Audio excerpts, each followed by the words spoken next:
I'm Lindsay, and this is my Fallout channel. Be warned, there's gonna be game and TV spoilers, and I talk about how the themes of Fallout connect to the real world. Especially this video, I'm gonna talk about a lot of personal gender stuff. So if you really need a day on the internet spared from social issues, that's valid. I hear ya. You're just probably gonna want to pass on this one, and probably honestly my content in general. Sorry, I just find safe topics boring. This is gonna be interesting, because I didn't put the same amount of obsessive attention into the script as I normally do, because I'm trying to get on a schedule. I really want to have regular uploads, and the way I've been doing it, I assure you, is unsustainable. So, let's see how this goes.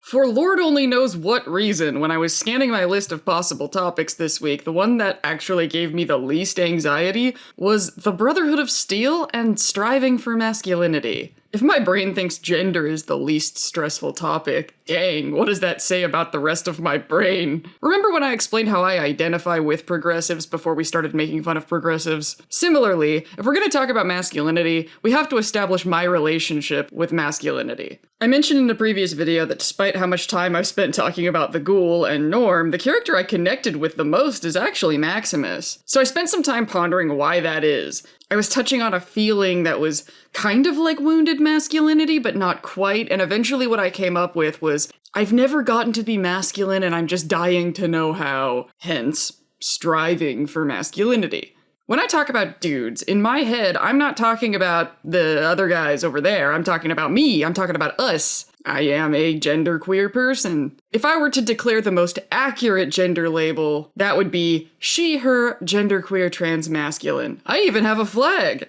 But I'm not a trans man, so to speak, so my using the word transmasculine can confuse people, and in doing so, hurt trans men, so I usually just say genderqueer. And I just personally feel no urge to spend the rest of my life correcting people's pronouns, so she, her is fine. In a nutshell, I'm sure we'll unpack as we go, I don't identify with most women's concerns or women's interests. I'm a dude who thinks like a dude who likes to do dude things. I'm frustrated that girls don't like me. I used to break my back trying to get swole. I know everything about Fallout and nothing about a single Kardashian. And my favorite band is Ninja Sex Party. And even if you have no idea who that is, the band is called Ninja Sex Party. And my favorite song on their latest album, D's Nuts, is called Big Ol' Bick. I may not be a man, but I'm definitely a dude. Put me in a room full of women, I have no idea what to talk about. Seems to me all they do is talk about other women that I don't know. It's like trying to jump into Game of Thrones on some random episode, but there's no sex or fighting, and if there are any boobs, I don't think I'm supposed to look. But make no mistake, when it comes to genderqueerness, I am extremely privileged. Probably mostly because I act like a cisgender white man. That is a convenient way to be queer in a cisgender white man's world. I tend to just walk in a room looking and dressing the way I do and everyone just gets it. And it has perks over cis men too. Women are more likely to give me the benefit of the doubt if I'm acting weird. And I act weird a lot because I'm autistic. I can get away with saying edgier shit because it's more likely to be perceived as punching up. And if I want to see a fantastic pair of real-life boobs up close, all I have to do is look down. I'm not triggered by a lot of the same stuff as a lot of other people. When somebody calls me a I don't get mad, I feel gender affirmed. I'm like, they didn't call me a bitch. But like I said, I want to point out that no one should hear how chill I am about this and then go, why aren't other queer people this chill? Because they have plenty of good reasons not to be. Don't blow off their struggles just because I'm having an easier go of it. But as far as I'm concerned, I don't really care how you see me. You can see me as a butch dick. You can see me as a woman who is in denial. Whatever. I'm not here to control how you see me. I'm only expecting basic human levels of respect just like anyone would. Your opinion of my gender is only my business if you make it my business. So obviously we have to talk about Dane, right? Weirdly, we should all probably take a moment to thank Dane, because it's thanks to Dane I'm sitting here right now. Dane canonized transmasculinity in the Fallout universe. Seriously, y'all, I mean, I'm sure it doesn't shock you to hear me say that, as a wombed individual, talking about social issues through a video game hasn't looked like a very safe pursuit post-Gamergate. Nobody wants to get doxxed. But what do you know? Transmasculine character, front and center, referred to with they-them pronouns. And it's not like no one cared at all, but the reaction to it certainly hasn't been as bad as it could have been. So I'm looking at that and going, maybe there is a place for me in this fandom. It contributed to my feeling safe enough to start posting again. When people say representation matters, this is what we're talking about. It's not a given for us that we're safe somewhere if we don't see other people like us there. It's a totally natural way to feel. Now there is a question people have had in my real life that has been really uncomfortable for me to answer in the moment. So I'm gonna give it a shot here. The question is something like, wait, are you like Dane? Are you and Dane the same kind of gender thing? Wait, I thought you were she, her, Dane's, they, them, what's going on? How does the filing work, Lindsay? Explain the filing, Lindsay. Explain the filing. To be fair, nobody is actually this aggressive about it. It's just more like what my brain does when the topic comes up. This is the part where we all take a deep breath and remember that the cultural zeitgeist is still sorting out all the filing when it comes to gender. There's going to be a new standard, but it's going to take some time. So right now, it's going to be common for us to encounter people who have a different mental framework for gender than we do. And this is why I don't like talking about it in person, because it takes so long just to explain my point of view. Looking at it as precisely as possible, no. Dane and I are not the same thing. First, established they-them pronouns on the show implying a non-binary identity, and the actor, Zelia Mendez-Jones, appears to be a straight-up he-him trans man, which as previously mentioned, I am not. That being the case, why do I feel represented? Why am I saying that my gender is canon? Easiest way to explain that is to go back to the definition of the word transmasculine, and ChatGPT whipped up a pretty swell definition for us. Transmasculine refers to a gender identity or expression of individuals who were assigned female at birth, but identify or express themselves in a more masculine way. This term encompasses a wide range of experiences and identities, including those who may identify as male, but also those who do not strictly identify as male or female, but lean towards a masculine presentation. So with that definition in mind, Dane is someone who visually reads to my eye as someone who would normally be handed a woman's role in both life and as an actor, but is embodying a through and through masculine character. So even if we technically aren't the same thing, we are in the way that matters most to me. What I wish I knew how to explain better is the difference between a tomboy character and a transmasculine character. It's pretty common to see tomboy characters, but transmasculine characters, there's a lot of nuance. And I'm sure it's eye of the beholder, but I hope down the road I figure out a way to help it make more sense to more people. I have a very short list of TV characters that I can relate to gender-wise. Pretty much the only one I can think of at the time of this writing is Vi from Arcane. I'm definitely open to hearing about others. But what was the most warm and fuzzy to me was seeing Dane accepted by other dudes. Not just liked and respected, but seen as a fellow dude. I mean, a big part of my dude brain is wanting girls to like me, but also it's wanting to be accepted by other dudes. And going back to my privilege, I overwhelmingly have been. For the most part, this fandom is clearly ready for me and Dane. And while of course the situation for queer people in gaming is far from perfect, I think we're loosening up to different kinds of people more and more every day. Good job, Fallout fans! We meet Maximus when he's getting his ass kicked by fellow aspirants at the Brotherhood camp. And we meet Dane when they're helping him up afterwards. To cheer him up in a uniquely Brotherhood way, Dane says, "Flesh is weak, but steel endures." And Maximus says, I know, as if they had just said, "This too shall pass," or "You're gonna get through this." Flesh is weak, but steel endures is supposed to make them feel better. This is a very creepy piece of messaging that gets repeated every time we go back to the Brotherhood. You, as an individual fleshy meat sock, are useless. Your only function of existing is your participation in the Brotherhood of Steel. We matter, you don't. In Brotherhood Hogwarts, when Maximus mistakes a circuit for a rotor, Cleric Felix says, "We are the finders and the preservers. Unless you know what to find and preserve, you are more useful as a corpse." Because apparently the Brotherhood has unique standards for pep talks. The Pridwin arrives and we get this the right stuff kind of Top Gun sequence. I don't even know, I'm obviously I have to make a big deal out of this shot if we're talking about striving for masculinity, but I feel like what can I even say? Just look at the shot and combine it in your brain with the concept of striving for masculinity, and what else could I possibly need to contribute? Maximus recognizes that the power armor is the T-60. There is a misconception that Maximus is dumb, and that's not fair, and this is one of the reasons. What he is extremely immature, which we're going to unpack more and more. And then Dane says, "Imagine getting to put on one of those every day."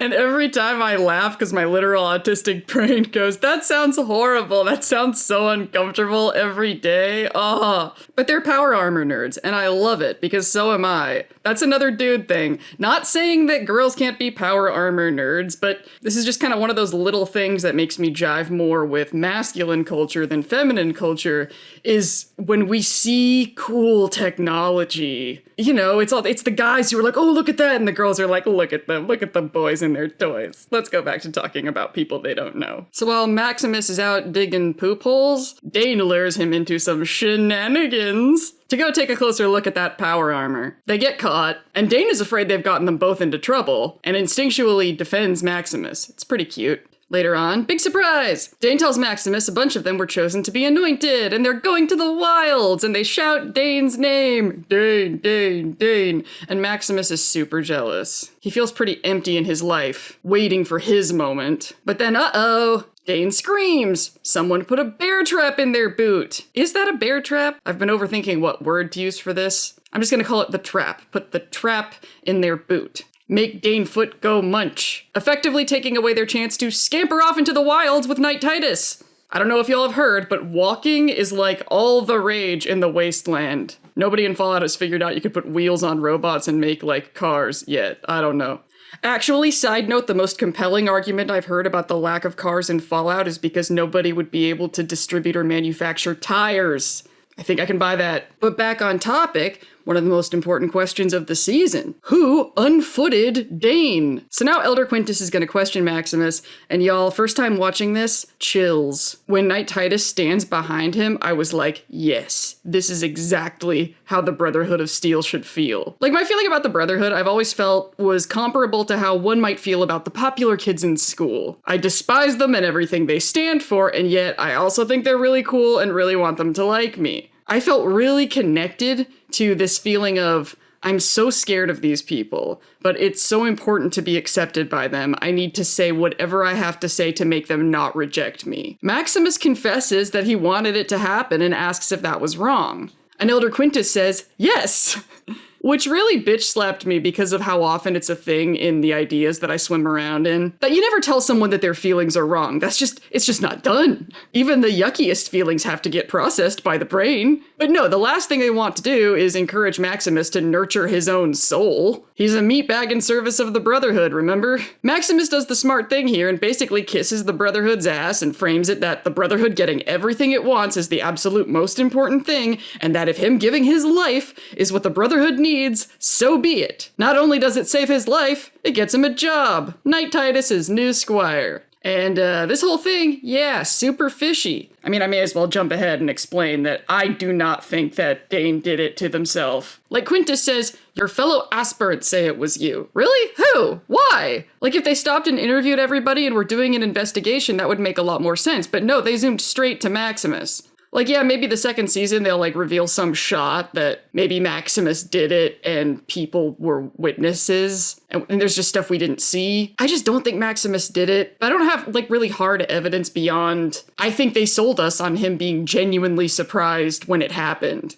I don't feel like his reaction when it happened was ambiguous, but there's definitely gonna be more on this later. I didn't script this video very well, so I'm kind of guessing how I should pace out when I talk about certain things. Woo! It's an adventure. But here's the scene I've spent a lot of time overthinking. Maximus visits Dane and they seem to be in good spirits, joking at least no one steals their rations, and they're glad they still have a place in the Brotherhood. Dane mentions they heard Maximus got their spot, and Maximus asks if they know who hurt them. Dane just nods toward the aspirant jackasses and says, I've narrowed it down to any of those assholes. Let's say Maximus really had set up the boot trap. Why would he expect that he'd be the one to take Dane's spot? It's not like they established there was one slot available and they were the last two. In fact, Dane says that multiple people got anointed. If Maximus had done it, it would have been in pure spite. And while I think we've seen enough to justify him feeling that way, I'm not convinced he'd actually do it. I feel like the salient issue in this scene isn't whether or not Maximus did it, it's whether or not Dane thinks Maximus did it. I do not think that Dane did it to themselves, and this scene is one of the reasons I don't think so.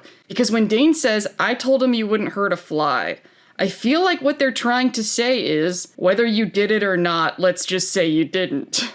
In other words, I do not think that in this moment, Dane is certain whether or not Maximus did it, a situation that would obviously be impossible if Dane had done it themselves. I think it's far more likely that Dane said that they did it themselves at the end to protect Maximus. And they kind of set that up here. There are some warm, fuzzy feels here. Dane feels very strongly that no harm come to Maximus, We just don't really know why yet. Let's spend some time with Maximus on his adventure with Knight Titus and the Yao Guai. A buddy of mine is absolutely convinced that this whole situation was a setup because he's like, no way that a Brotherhood knight would be this goddamn incompetent.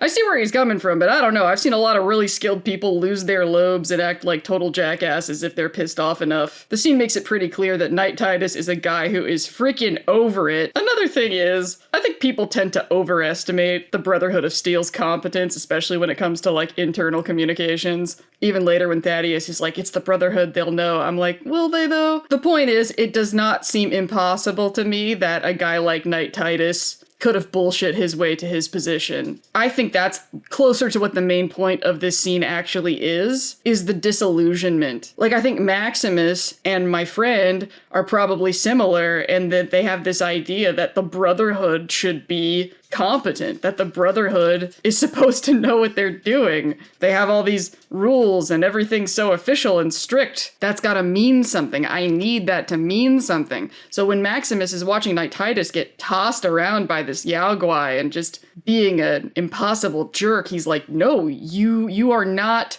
what I need you to be. You are not what the Brotherhood needs you to be. You are not what the Brotherhood needs me to be. I was telling my friend, the thing in this scene that I thought that was the most unrealistic is one shot on a Yao Guai. Yeah, not without mods. But now Knight Titus at this point is experiencing what I would call wounded masculinity. He is embarrassed, he is dysregulated, and he is making that Maximus's problem. Can I talk about toxic masculinity? Are we safe? Are we comfy? Is nobody gonna bite my head off? This is toxic masculinity. So, this is the easiest way to conceptualize it for me. Masculinity as in strength, leadership, assertiveness, all of that. Good stuff. But if in order to secure your position of strength, you have to put somebody else down, that becomes toxic masculinity, and that's bad. Being up there is good. Being up there by pushing other people down, bad. Easy enough, right? As you can see here, Knight Titus is trying to make himself feel more like a badass, but not by, like, being a badass and fighting Yao Guai, but by pushing Maximus into a submissive position. Titus feels super emasculated, so he lashes out at Maximus, tells him how incompetent he is. He talks about how much he hates the wasteland, and how the Brotherhood sends him on futile missions, like recovering a toaster oven. Titus has clearly never seen a toaster oven like mine that can switch from oven mode to toaster mode, because this glorious beast could end wars. When Maximus is fighting to find a stim pack, Knight Titus not so subtly threatens him with a potential punishment that he may get from the Brotherhood, but the punishment that he describes, does it or does it not sound a lot more like the Blood Eagles from Fallout 76, which would be a completely different time? Is there a connection here that I should be making, or shouldn't be making because I'm ruining it? Let me know in the comments. But here's what's so interesting. Maximus kind of has a choice here. He could see Knight Titus as the Brotherhood incarnate in front of him and show complete loyalty to him no matter how obnoxious and inconsistent he is. He could see Knight Titus as a representative of the Brotherhood and then decide that because Knight Titus is an asshole, that the Brotherhood is an asshole organization and reject Knight Titus and the Brotherhood of Steel both and desert. Or he could do what he did do, which is see a contradiction between the Brotherhood and the way Knight Titus is behaving and decide that it's actually Knight Titus that is betraying the Brotherhood. This absolutely bitch slapped me thinking about it this way, because it occurred to me that if I'm honest with myself, that this is exactly how I feel about America. So I have these values that I should be free, that I should have autonomy, that I should have freedom of speech and freedom of thought, etc., etc. Those values were taught to me by American education and American culture. The idea that I was endowed by my creator with certain inalienable rights wasn't really endowed to me by my creator as much as it was just endowed to me by the Declaration of Independence. But you bet your ass to my brain, it feels like they were endowed to me by my creator. So zoom to my American adulthood, and I learn more and more about how America has not behaved in alignment with the American values that I was taught. I'm assuming a lot of this video's audience probably saw the movie Oppenheimer, and the McCarthy era wasn't exactly a booming time for America respecting the First Amendment and free, independent, private thought. The point is, I can't help but find a certain irony when we recognize how we have been brainwashed by the ideas of our culture, and then we turn around and have reasons to distrust that culture, but we distrust them because their behavior is in contrast with the behavior they brainwashed us to expect from them. And we find ourselves so willing to judge them against those values without ever really stopping to consider that if their current behavior is judgeable, then aren't these values also judgeable? Like, if I don't trust them with all these other things, why do I trust them to program me with these values that I am judging them against? Like, maybe all of this autonomy that I feel entitled to because of American education, they should have never trained me to feel entitled to it to begin with. In general, I just don't think people spend enough time stopping and thinking about why they believe what they believe. They never want to see that those beliefs came from somewhere else, but they pretty much always do. So Maximus says, it's a knight's duty to better this fallen world. You don't deserve that armor. Titus is like, oh man, things have changed. Oh, you think you do? They'll kill you for this. And then Maximus says, not if I bring back the target. This is when Maximus had his moment of realization, officially, that this is not the guy he looks up to. He hasn't given up on the Brotherhood yet, but this guy, absolutely not. Flesh is weak, steel endures, right? The idea of the Brotherhood matters to him more than this one guy. Apparently, the Brotherhood matters more to him than himself. We established that earlier. And this is where we can kind of lean into my bootstrap conspiracy theory a little bit more. We've now seen Maximus in two situations where he has been tested pretty specifically over where his loyalties lie, and he has proven to be pretty devout. So it's almost like if the Brotherhood really wanted to see how loyal he was, these situations would do it. Dang, maybe my friend's right. Maybe Titus was a plant. Can I just say, whoever made the decision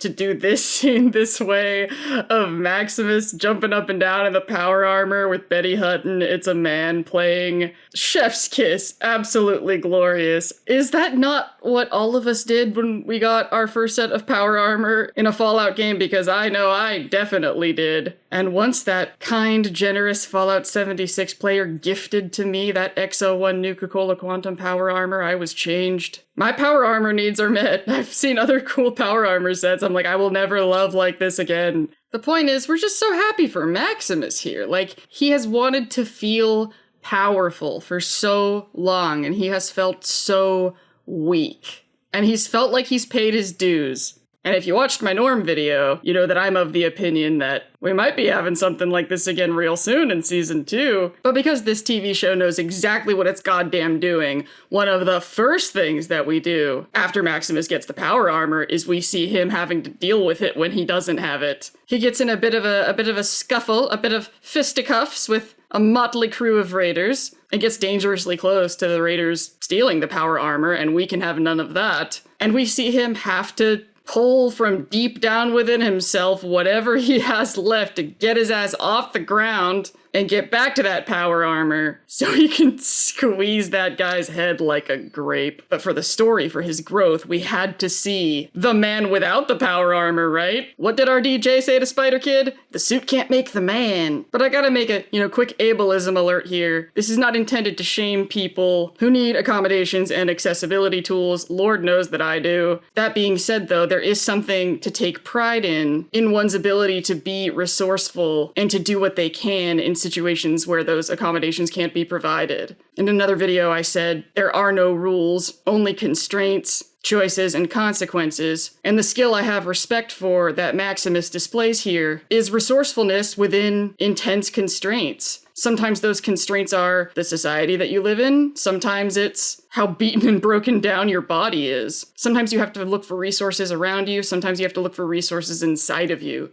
So now let's talk about Maximus and Thaddius. When Maximus is pretending to be Titus and he's talking to the Brotherhood, he says that his squire, naturally Maximus, has died. And so they're like, no problem, we'll send you a new squire. He's like, oh no, I don't need a new squire. And they're like, don't worry about it, we got plenty of them. We're lousy with them, up to here with frickin' squires. Because as we know, steel endures, but the flesh is cheap. So that's when they airdrop him Thaddius, and the guy that used to bully him is now his squire. But the role reversal in the perceived power dynamic is gonna reveal things about both of them to each other. It's a weird experience for Maximus, seeing Thaddius's humble, vulnerable side. When Thaddius tries to refill Maximus's water bag, Maximus initially gets startled and defends himself, anticipating an attack from his bully. But no, now that he's a knight, he can walk around with the confidence of a mediocre white man. Is there gonna be a place to say that every episode? Thaddius tells him things about himself he would have never told Maximus before. He says he grew up working on a fly farm, and that he was a shitter. Like, the job title, I guess, was shitter? So they'd feed him, and then they would feed his shit to the flies, and then mulch them up and sell it as protein. And then he goes, anyway, that's why I'm so fat. Like, just to add one tiny bit more of some vulnerability to saying that, like, even if you don't want to look at it in a fat-shaming kind of way, I still think it's a very vulnerable mode to talk about seeing yourself as fat. I wish I could hear the writer's room discussion where they decided this was going to be Thaddius's backstory. They were like, what could be, like, not necessarily the worst job in the wasteland, but, like, the most undignified and embarrassing. So then Thaddius asks Maximus, try saying that 5 times fast, Thaddius asks Maximus, Thaddius asks Maximus, not knowing he's Maximus, what happened to Maximus? And Maximus does kind of a girly thing here. Something like the 3-way call attack in Mean Girls. He wants to hear what Thaddius has to say about Maximus, not knowing that's who he's talking to. Really takes me back to 7th grade. Say something about him. Well, he was a good guy. Say something negative about him. Of course, Thaddius feels weird saying something negative about the deceased, but Maximus turns it into an order because he can. Heck yeah, power. And Thaddius tells it like it is, making us really feel for him. He admits that he and the other guys beat the shit out of Maximus regularly, but it wasn't personal. It was because he got the shit beat out of him too when he was new, so when new recruits came in, he paid it forward. And now that he thinks Maximus is gone, he feels bad. He's like, I just wish he'd lived long enough to find someone else to beat up, you know? Only seems fair. But then they're like, people die all the time, law of the wasteland. We're men. Arrgh. This is totally unrelated, but I'm suddenly reminded this time. I was driving with a friend of mine and I looked out the window and I noticed all these little girl playhouses in people's yards. And I was like, why is it always girly to have like playhouses and to play house? I mean, boys also live in houses. And my friend, without missing a beat, was like, no, they don't. They live on the streets. Like men!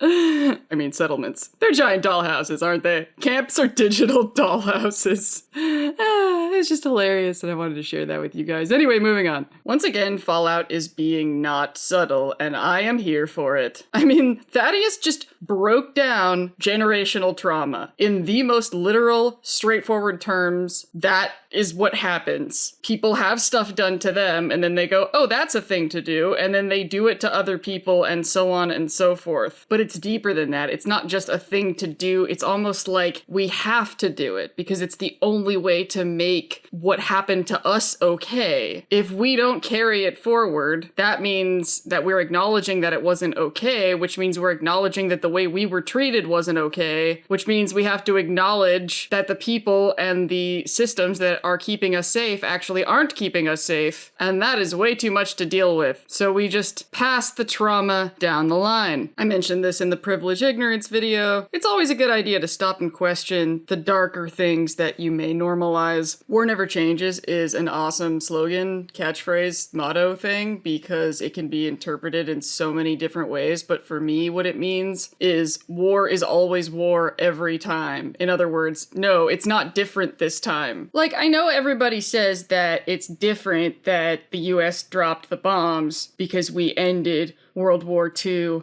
but maybe I'm just an autistic person nitpicking here, but I don't think you can say a person who dropped a bomb ended a war.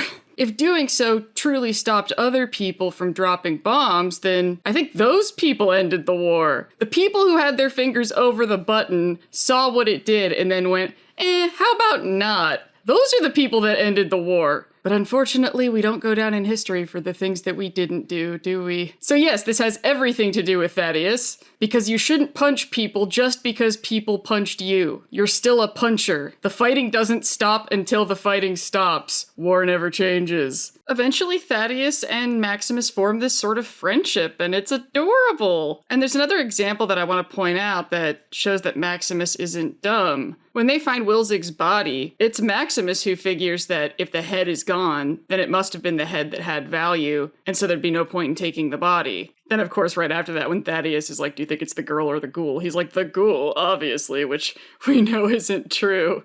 But I think with that, they're trying to tell us something about how Maximus views Lucy, and to remind us how people can subvert our expectations. But going back to this blooming friendship between Maximus and Thaddius, it's so cute when they're by the fire and laughing together, and Thaddius says, that was really special, and Maximus is like, yeah, it was kind of special. I thought that moment was kind of special. I have a soft spot in my heart for bromance. I talk about this in my 4-hour video about the lesbian comedy movie Bottoms on my other channel. There's something that's really funny when, guys are, over the top, warm and fuzzy. I don't know if you guys follow Evan Williams is his name. He does these really funny, dramatic guys crying in the rain videos. I'm 35, man! Oh, you're 35 and you haven't made it yet? Alan Rickman made Die Hard when he was 42 when he shot Die Hard. I forgot, okay? I forget sometimes, man. I just you to believe in yourself. Can we believe together? Can you believe? I believe. But the reason it's so funny to me, I think, has to do with something that means we're going to go into genderqueer stuff again real fast. I think that something that a lot of people might find confusing is they might look at me and go what, you want to be socially seen as a man, but you weren't raised like a man. You didn't have a man's upbringing. You haven't had the same expectations put on you. So how can you socially identify with dude stuff? And that's fair. And I want you to be aware that I am aware of that. And I think that there are a lot of differences in my experience. And when I personally come up against it the very most, where I'm like, okay, because of the way I was raised, this is an aspect of dudes that I just have a really hard time interfacing with, is how just out of touch with their emotions that guys are. But it's more than that. It's lack of introspection. And it's not that a masculine upbringing makes dudes incapable of introspection. The problem is more what their social expectations are. There are a bazillion guys all over the world who have learned to hone these skills. And these are feminine skills. But for guys who have never been acculturated to care about these things or talk about these things, I just feel like I hit a culture clash. You don't want to make our relationship better? Our relationship is fine. It's fine. Why does everything have to be perfect? Why can't it just be enough? Women are over there talking about other women that I don't know, but at least they're talking about the experience of being a human being. Guys are no, we're going to talk about hobbies, and we're going to talk about the closest thing you're going to get to talking about the human experience with dudes is talking about history. I mean, case in point, look at this channel compared to 90% of the Fallout content that's on YouTube. You could find a 4-hour video essay describing in great detail Caesar's Legion's entire tactical strategy, but you're probably not going to see that many videos about Caesar's feelings. Now, while it still bugs the crap out of me that this doesn't go without saying, I'm obviously speaking in huge generalizations, and not every single human being who falls under these certain categories is going to fall perfectly in line with the trends that I'm disgusting, and the internet just really has to get used to this because we can't put qualifiers around every single sentence that we say because the audience isn't willing to take on the responsibility of flexible interpretation. I think guys have just as many emotions as girls do. We all got emotions, we're all humans. The point is, the way that men are socialized doesn't encourage a lot of discussion about emotions and introspection. And because I was raised with my mom trying her darndest to make me a girl, plus being autistic, it's just notable to me when I'm around guys how discouraged I feel from sharing any introspective thoughts at all. So yeah, coming from that perspective, seeing Thaddius and Maximus having this cute bro bonding moment, I like seeing that shit. So they go Facebook official, Brotherhood style, and Maximus brands Thaddius with a T for Knight Titus. Very convenient that Thaddius' name also starts with a T, and that this isn't just some random letter in the end.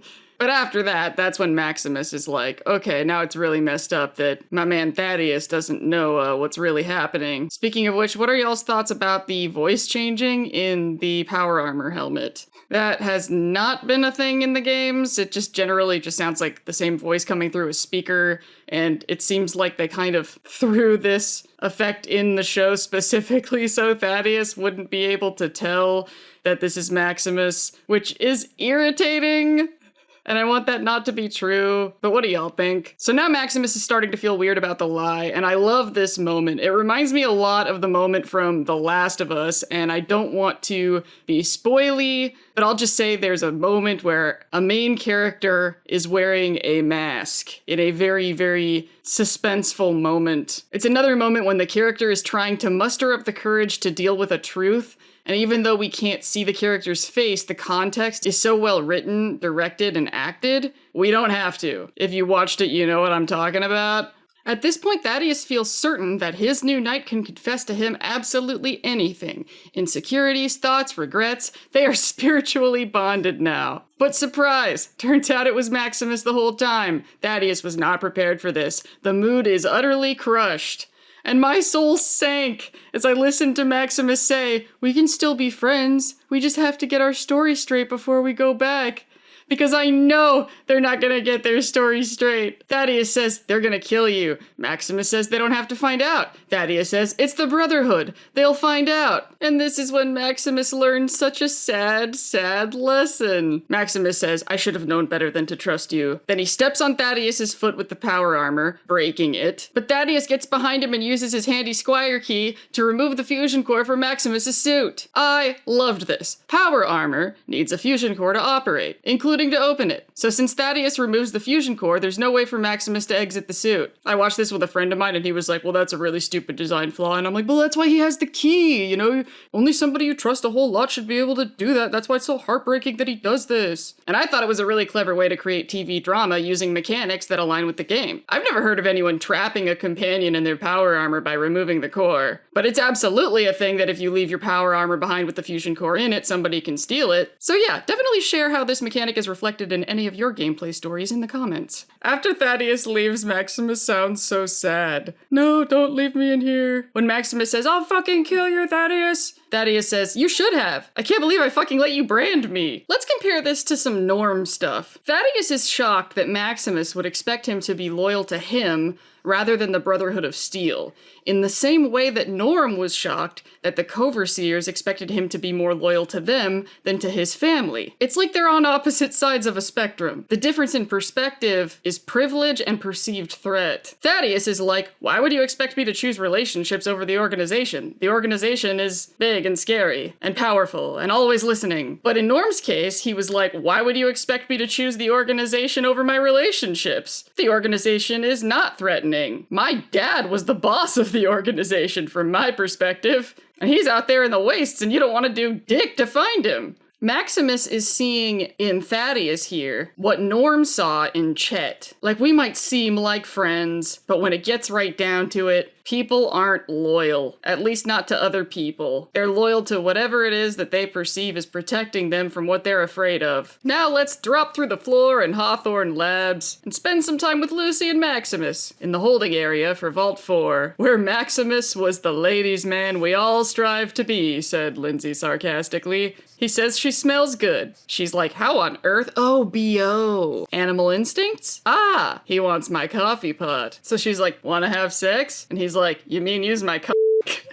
I honestly have no idea if I have to bleep the word so I'm gonna do it just in case. Could somebody let me know, actually? Bleeping stuff is annoying. So in this conversation, Maximus proves to be very, very naive about sex. And it made me so sad for him. And it made me even sadder when I saw people on the internet like, why is Maximus so stupid? And I'm like, y'all, privilege check. Depending on where and how we grew up and the neurodivergence we have going on, there could be people all around us in our lives right now who know a lot less about sex or their own sexuality sexuality than we do. This is telling about how the Brotherhood of Steel is addressing sexuality, and also the age range they recruited everybody. At least that crew that we've met so far, because like, I highly doubt that crew of aspirants could keep their sex ed knowledge a secret if they had any. I don't know, what do y'all think? They clearly want these guys sexless, the question is why? And how are they accomplishing that? It also raises the question of, are they taking women's genders away? Is that why Dane is they, them, non-binary? Because we can see in the background, there appear to be a lot of other AFABs presenting in a similar way. Are they getting rid of femininity and not teaching sex ed to stop these kids from banging each other, is basically what I'm suggesting. Other sci-fi stories have done similar things. It would make the sexual tension between Dane and Maximus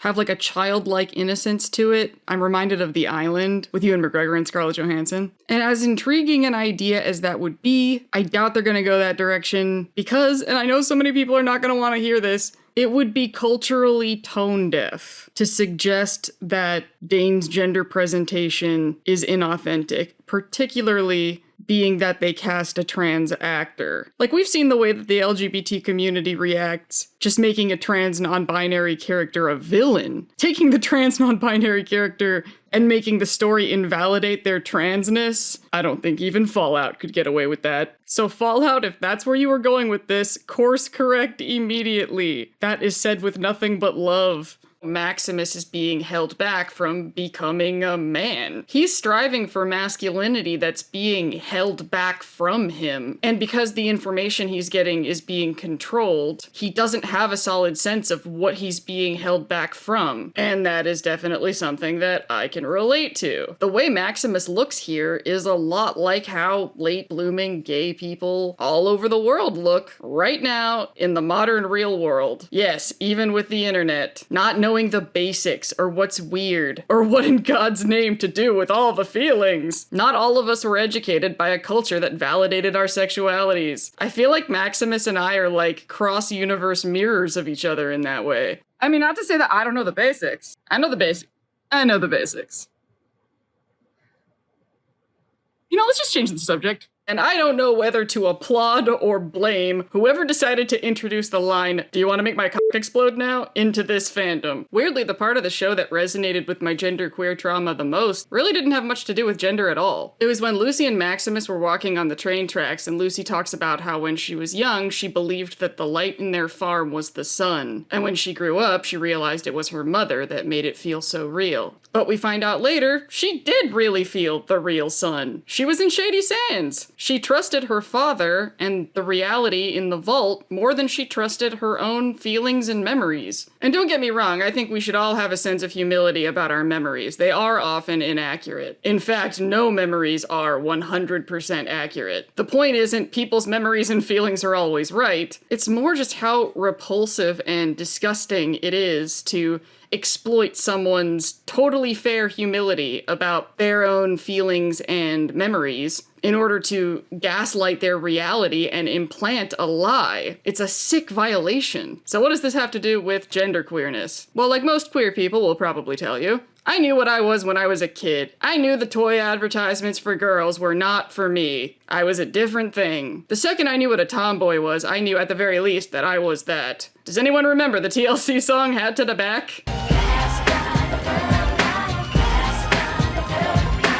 That's the kind of girl I was. But my mother was like, actually, no. You're not that. You're not only a girl, you're a girly girl. She dictated to me what I was, and then I spent the next 20 years trying to be a girl and failing miserably at it. Yeah, this was me 6 years ago. Before genderqueerness was openly talked about the way it is now, I had internalized a really shameful idea that the masculinity that I was perceiving in myself was internalized misogyny. That I'd basically bought into the patriarchy hating women for so long that I had rejected my womanhood. I know a lot of people think that, like, these narratives are turning people gay who wouldn't be otherwise, but before these narratives, we were just miserable. That's it, we were just suffering, and we had no explanation. I promised that things weren't fine before. So in my 30s, upon figuring it all out, there was this feeling of betrayal and violation. I knew I felt the sun, as in I knew what my gender was. I felt the truth of who I was, but I let people convince me that my mind was playing tricks on me. Realizing the people who were supposed to love me trained me to hate myself is yuck.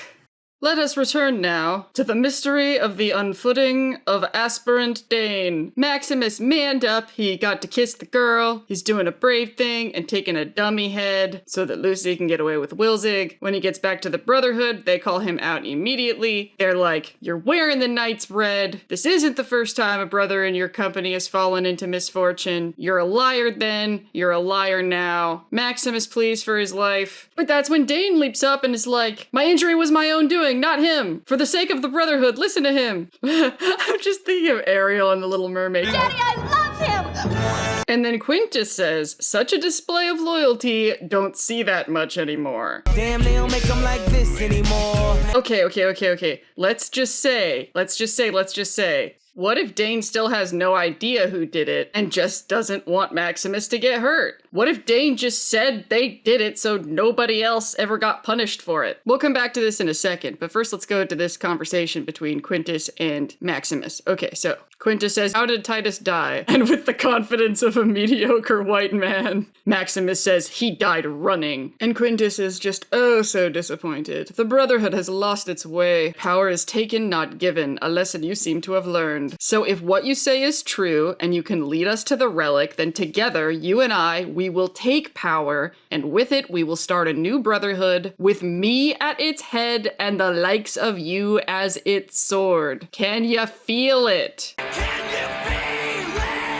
Quintus gets to be a person. He's gonna be at the head of this new Brotherhood. But as far as Maximus is concerned, the likes of him at its sword. Could be Maximus, could be anybody, as long as they are of the likes, however the parameters of such ends up being defined. So here's my conspiracy theory. Don't get mad and be like, you're overthinking this, because yeah, I'm overthinking it. It's fun, it's a TV show. This is what we do around here. When all of this started, Dane said that multiple people were being anointed, but I don't recall seeing any evidence that there was anybody else being anointed but Dane. Like, we saw the thing when he was taken off and there were all the other guys there, but we don't know which of those guys were, like, freshly anointed, I don't think. If this line remains in the edit, that means I didn't find anything. I'm thinking not, because I think that the process of how they're going to decide who gets anointed is convoluted and complicated, and I think Maximus was kind of like a Vault-Tec experiment. The attention on him feels intense and weird. So let's say that the Brotherhood unfooted Dane to see how Maximus would react if accused. I don't think anybody else accused him. When he said he'd be willing to die over that, even though they damn well know he didn't actually set the trap, he passed that test with flying colors. Now let's say my friend was right and that Knight Titus was a plant. You know, like a reality TV plant, just put there to piss people off.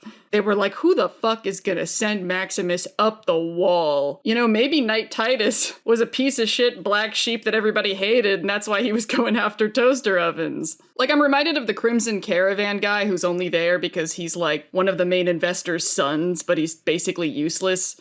Fuck no. No matter what that old bitch McLafferty says, my dad said I could be in charge of the New Vegas branch. So did Maximus pass that test? Well, it was touchy before they knew what was going on, and they strategically brought the foot thing up again. Didn't get to him last time, maybe it'll get to him this time. The whole thing is about seeing what he'll do under pressure. But then bam, that's when Dane jumps in and takes accountability for the unfooting. And here's what's just so fun to think about, okay? When Quintus says, such a display of loyalty, this is the test that Maximus passed. If they know they're the ones that did it, then they know that Dane is standing up for Maximus whether he did it or not. Quintus is impressed that Maximus inspired that much loyalty from Dane. So then when Quintus and Maximus are talking, and he says that Titus died running, Quintus probably isn't that surprised because he already knew the dude was a jackass. He says the Brotherhood has lost its way. We need to take power, start a new Brotherhood with me at its head and the likes of you at its sword.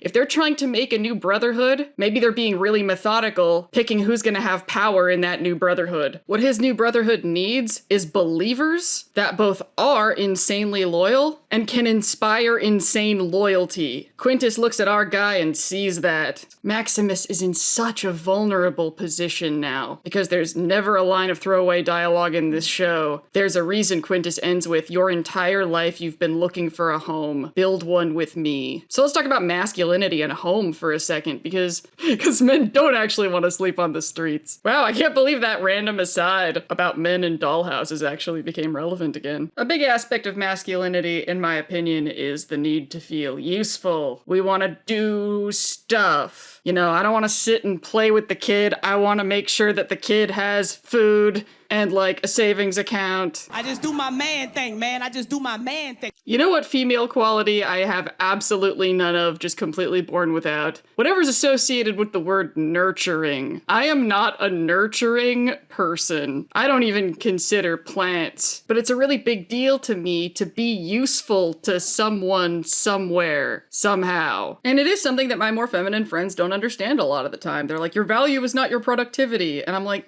this isn't just about what other people are going to think of me. This is about what makes me feel alive. I want to save the day, you know? And I think that's why I feel for Maximus so much, and why, like I said, he's the character that made me feel the strongest emotions, is he wants to be a man and feel useful so much.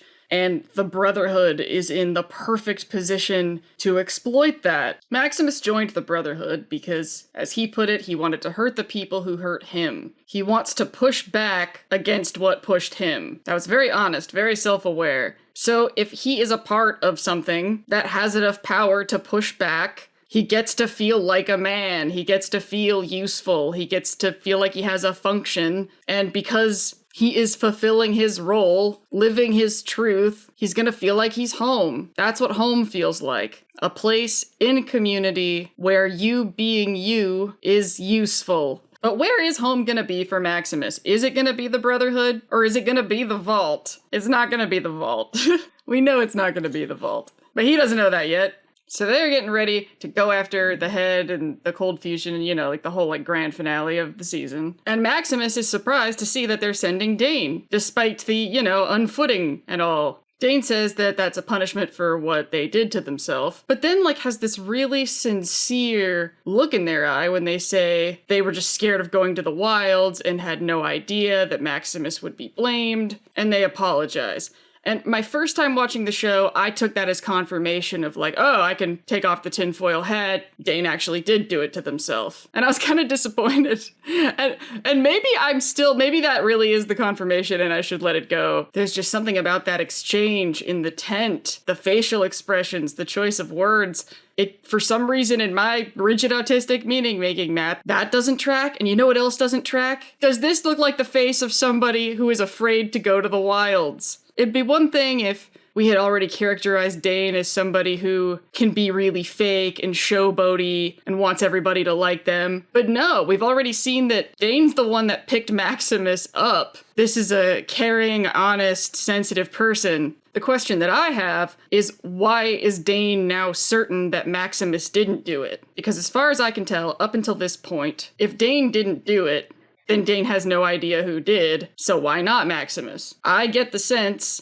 that Dane is absolutely certain in this scene that Maximus didn't do it, but was not certain about that in that scene earlier. So why the certainty now? Is it possible that Dane now knows that the Brotherhood did it? But if Dane now knows the Brotherhood did it, why? I don't think that the Brotherhood would get any strategic advantage of letting Dane in on the plan. I don't know. What do y'all think? Unless you're just gonna be boring and be like, Dane clearly did it and admitted it and you're overthinking it. Either have fun with me on this or just leave it alone. Please and thank you. So now Maximus is like, don't be sorry, I was meant to go on that mission, I met someone. Dane, semi-disappointed, is like, oh, that's why you came back. And then Maximus says, I'm leaving with her. I'm going back to where she came from. And Dane gives him like these record scratch eyes. And Maximus is like, we're living in a vault where it's safe and peaceful. And Dane is just like, get your head out of the clouds, man. There's nowhere safe, Max, and there's no leaving. I wish there was. Oh, that hit so hard for me, dudes. I'm sitting here trying to decide, like, how personal do I want to get talking about this? I haven't talked to my parents in many years. I mentioned earlier how, like, my mom dictated to me that I was a girl. Well, yeah, that was sort of a piece of a much bigger problem of just the way it was impossible to share reality with her and retain my autonomy as a human being at the same time. But I put up with it for a really, really long time for the same reason that Chet looks like a coward from Norm's perspective. I wasn't ready for the wasteland yet. I thought that I needed my mother to survive. I was completely convinced, for a lot of really good reasons. Historically, I haven't really been the best at being an adult and managing life. Sup, ladies?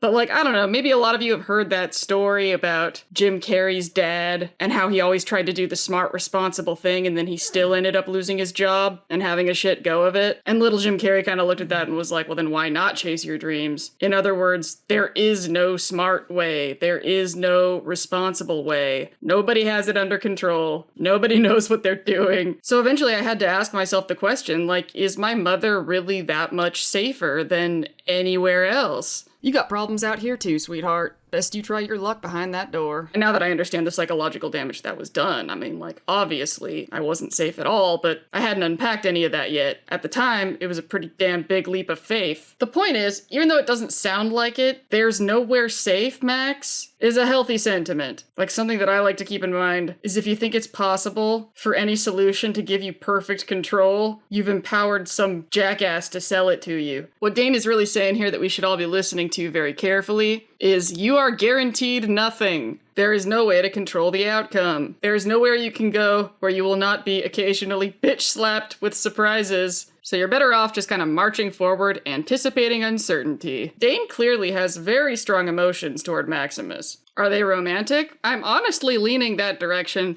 and it's pretty incredible that that's not pissing me off. But wait, let me explain that. So I get triggered by TV shows all the time. There actually was a scene in the Fallout show that did trigger me. Let me know in the comments if you want me to make a video about it. But I also have this weird thing where, like, I don't expect every TV show that I watch to revolve around my own individual trauma. I know. Because if I did that, I'd never be able to be sane. You know, you gotta pick your battles. I admit that sometimes I have imperfect thoughts and feelings, and one of them is, if I see a masculine presenting lesbian coded character in something and that character turns out to be attracted to men or have a romantic relationship with men, I usually feel kind of about it. For a sapphic that isn't a lesbian, a man could be competition in some contexts, but he can also be a potential dating partner. And he's dominant socially, so her life might be better in a lot of ways if she ends up with a man. But for lesbians, we can't climb up socially by marrying a man. And when we look at our dating pool that isn't lesbians, we see a lot of people end up with men. And it makes us feel stuff. I'm just saying that it's impressive that this show didn't make me feel that way. I'm definitely picking up on some jealousy toward Lucy, that Lucy was the reason that Maximus came back. Dane is obviously discouraging running off with Lucy. And at the end, when Dane sees an opportunity to frame the situation as Maximus was the one that took down Moldaver, it almost felt like a way to trap Maximus in the Brotherhood, stop him from going after Lucy and running away to the vault. I mean, not just selfishly, I also think that they saw that as saving Maximus's life. They didn't want to let another narrative of what went on in that room to possibly endanger his reputation. It was actually a really clever thing to do. You want a home where you can feel useful. Looks like the Brotherhood's where it's gonna be. So wrapping things up, in conclusion, because I gotta work on other videos, I didn't script this, so maybe this video is a little bit all over the place, but if I were to sum it up with one point, it would be that masculinity doesn't find itself among superfluous masculinity. It finds itself against its feminine counterbalance. And lots of people think my idea of gender is weird, but I still think they should respect me, so if I think someone else's idea of gender is weird, I respect theirs too. It's probably pretty clear at this point that while I do think that gender is a flexible flexible, abstract thing from an objective perspective. I personally have a framework of masculinity and femininity that I'm projecting on the world at all times. So this video is intended to be interpreted as a subjective take. It's just me. And for me, I'll admit it, I think of gender as a binary, or at least masculinity and femininity. It's a polarity, like temperature. There's hot water and there's cold water, but of course there's lots of stuff between. Not saying an entire person has to fall neatly on that scale, just certain components would, depending on how you're describing it. Like, I have a really masculine sexuality, but really feminine emotional expression. You know, like a walk could be more masculine, while a laugh could be more feminine. I think that masculinity and femininity, at least what I call those two things, are two ends of a polarity that are better off balanced. But the scales of that balance can be really intricate and complicated. A person whose internal components vary wildly across the gender spectrum, that might be the kind of person that would identify as non-binary. I've never felt attracted to the term non-binary for myself. I mean, I don't want to identify as something I'm not. And my overall worldview is kind of like it's an all-inclusive universe. Things that are non and not worth discussing because they're not. Like, we wouldn't call tepid water non-temperature, right? It just feels semantically clunky to me. I'm a female dude. That's how I identify. That's what feels right to me. I am a female dude. But as our cultural understanding of gender evolves, I'm sure mine will as well, as far as this video is concerned. I think people like me and Maximus, and I'm sure a lot of other people watching this video, the stunted masculinity that we're looking for can actually be found in femininity. I do think the problem, to an extent, is the cultural suppression of femininity. Being masculine right now is hard because we're frantically searching for the femininity to counterbalance us, but we can't connect to it because it's scared of us. In other words, we don't need big, strong men to make us feel like big, strong men. What we need is to integrate the femininity in our lives and take it more seriously. Femininity gives us space to be masculine. Masculinity has a reputation for being about violence and dominance, but so much of it is about service. It's not just about power and strength, it's about what that power and strength is fighting for. You know, like when we're talking about the men of the military, we say they're in the service, right? I think there are a lot of problems in our culture that absolutely come from toxic masculinity, but beyond that, there's also a crisis of aimless masculinity, disillusioned masculinity. Femininity is necessary to provide the home that Maximus wants to be masculine and fight for. The Brotherhood of Steel is basically masculinity run amok. All function, all purpose, all attack, no nurturing. And it needs to suck it up and go be a man and go ask the followers of the apocalypse out on a date. Can't help but be impressed with what they're doing here. So here's to Maximus, developing his masculine side by exploring his feminine side. I look forward to seeing what he's gonna do in the next season. And I hope we get answers about the unfooting of Dane that are satisfying. And that was the Brotherhood of Steel video, kind of?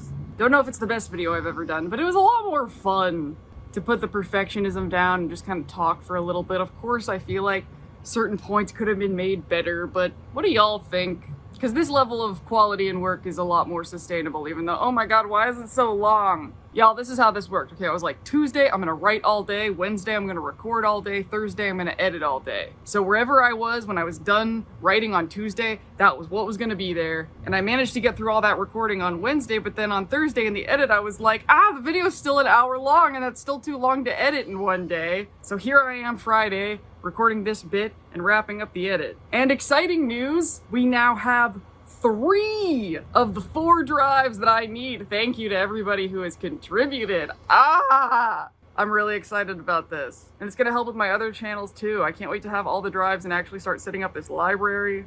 If you don't know what I'm talking about, I've been crowdfunding getting drives to start a media server to make it easier for me to, you know, like things in this video when I cut to power armor, etc. Cutting to references from games is a lot more complicated than cutting to references from movies, which is why it's socially unacceptable to steal somebody else's gameplay footage. So we have 1 drive left. Throne link is in the description. I'm on a schedule switching between this and my other channel every week. Next week, I believe the topic, unless I change my mind, is going to be on the Lindsay Makes Videos channel for talking about AI. And as far as in 2 weeks on this channel, what do y'all want to hear about next? I've been thinking a lot about Mr. House and why I relate to him. That'll be kind of like this video, where it'll be about like why I relate to Mr. House, so it would be more personal like this one and less game lore type stuff. But if y'all want me to take a break from like me and social stuff and just really focus on like a game topic, I'm down for that too.